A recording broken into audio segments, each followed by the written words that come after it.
Kuri uyu wa gatandatu igenekerezo rya 29 z'ukwezi k'umunani umwaka wa 2020 niho ishirahamwe AEV-Sangwe Kibondo ryaramutse rigendera irerero ry'abana b'imfuvyi barerewe mu bitaro vy'Igitega aho bita Ibetania umutumba Songa komine n'intara ya Gitega aho iryo shirahamwe ryari ryitwaje agakemanyi k'ibiseke vyo gushigikira ruyoya batoye kw'ibarabara batazi uwarutaye. Kurikira urongoye AEV-Sangwe Kibondo mu ntara ya Gitega barutwanayo Jonathan.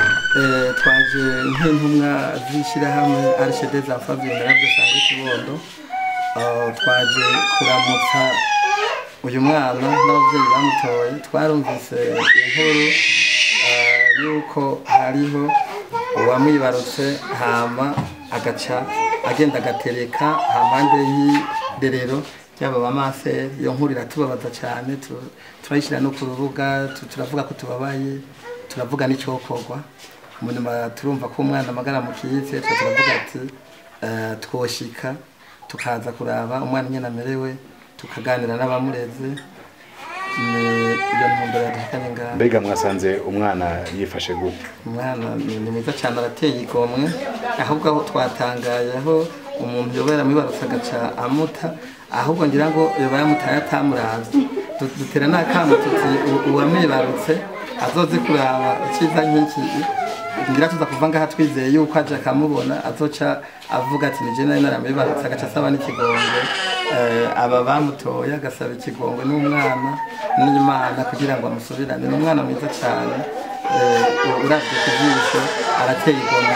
Mbega nk'abarongoye ishirahamwe AEV-Sangwe Kibondo y'ingendo mbi yuko abantu bavyara kuko siryambere bibaye bagaca bagenda agashira abana kurerero ryabo, mubona hoko bw'ikico kugwa nabande kugira ngo iyo ngeso iranduranwe n'imizi?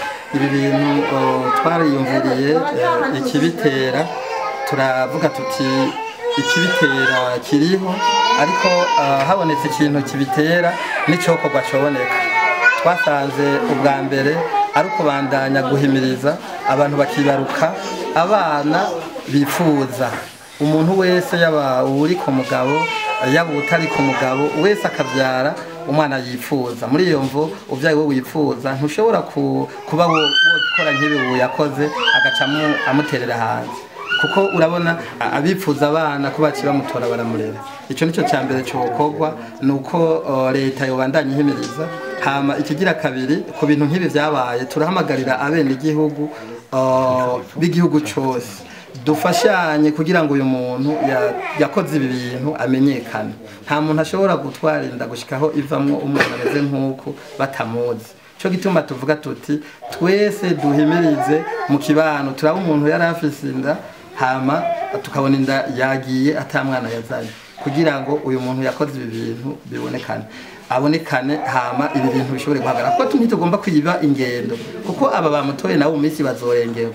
Hatagize igikozwe wosanga ibi bintu vyabaye akaranda, kandi ntibiri mu mico y'abarundi. Ibi ni bishasha biriko biraduka ubu. Ikindi duca tuvuga ni bimwe twama twavuze, nta mwana arekuriwe gutwara inda akiri ku ntebe y'ishure canke akiri muto, kuko bica biboneka cyane cyane ko usanga abantu bakora ibintu nk'ibi baba ari babana bakiri bato, nibo baza gutwara inda batifuza, bagaba gukora n'ikibi nk'iki ikibikibisha. Ego rero mwaje mubazaniye agakemanyi gashishiriye, mbega uyu mwana mwamuzaniye ibiki? Umwana twamuzaniye agakemanyi, ariko agakemanyi twakoresheje imico y'ikirundi, ntikaza kuja ku mugaragaro. Hariho kimwe kitagiye habona, ariko ibindi ni giseke. Uyu muntu yamubarutse ntiyamufashe nk'umuntu, ariko twe twaramuhaye agaciro, kandi tuzoguma turabaza ko ubuzima bw'umwana bumeze, twame tugira intererano yacu kuri iki kibondo. Turabashimiye. Ego bamaze kumubazanira, mbega mabwe nk'abari mw'iryo rero muba mwavyakiriye gute iyi ngendo muba mwayakiriye gute? Twayakiriye neza ariko kubera aribwo butumwa dusanzwe dukora twaciye tumwakira turamufasha. Kumbura rero akajambo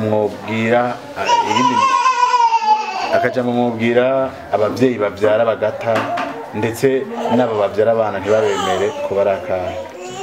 Ico twababwira twibaza yuko bogira ubufasoni bakareka kuza barashurashura kubera abadafise uburyo bakareka kuza barashurashura. Ego turumva yuko ari ingendo mbi, kumbure rero ejo vyoshobora kubandanya ugasanga birabateye namwe ikibazo. Mbega ndetse mu butumwa mukora bwo kurera abana b'imfuvyi mukunda gushikirwa n'ingorane iziye?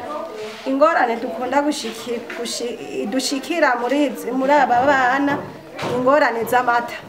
Ikintu tubafashisha ikintu c'amata hanini nico kitutera ibibazo. Mwosaba iki leta bariko baradukurikirana ndetse n'abandi bafasha batandukanye?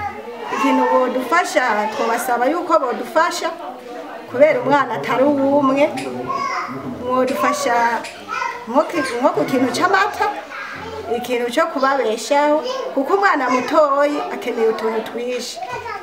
Ingwara cyane cyane ingwara nk'aba bakiri batoyi ingwara zirabakanira. Hanyuma ikindi naco ikintu c'amata, uduhuzu two kubambika nk'aba anye tuba twatoye nkajya ku irembo imbeho iba yarabinjiye bakeneye uduhuzu nyene dukomeye tw'imbeho. Mbevyo bimaze kuba canke n'ijyambere bibaye? Oya uno mwaka ni babiri habaye, uno mwaka dutoye abana babiri dusanga ku irembo. Turabashimiye.